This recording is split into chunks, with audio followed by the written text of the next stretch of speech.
The pain and suffering in Uvalde is impossible for us to imagine.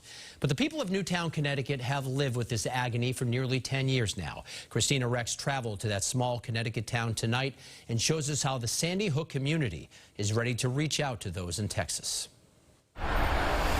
A flag at half-staff, like in so many communities tonight, but in Newtown, Connecticut, that waving flag is too familiar. You know, it's a small, tight-knit community where everyone knew each other, and it was never believed that this horror could come to Sandy Hook. The mass murder of innocent children in Texas brings flashbacks to family members of Sandy Hook victims, like Hannah Davino, who lost her sister Rachel.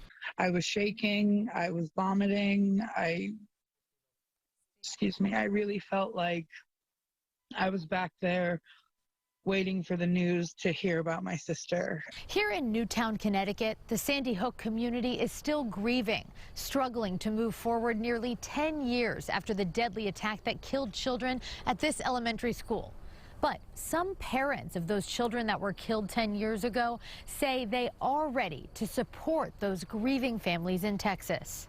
It's the shock and the trauma and the just sheer inability to have your brain accept that this is reality. Nicole Hockley founded Sandy Hook Promise after her son Dylan was killed in the 2012 mass shooting. People said that after Sandy Hook, with 26-year-olds and 7-year-olds dying and 6 educators, that would be rock bottom.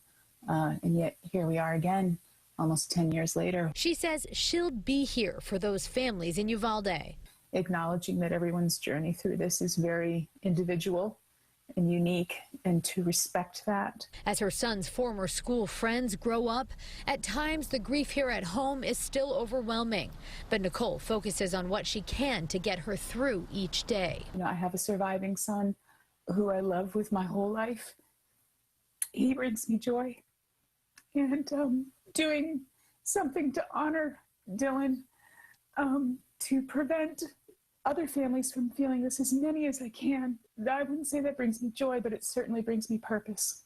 In Newtown, Connecticut, Kristina Rex, WBZ News.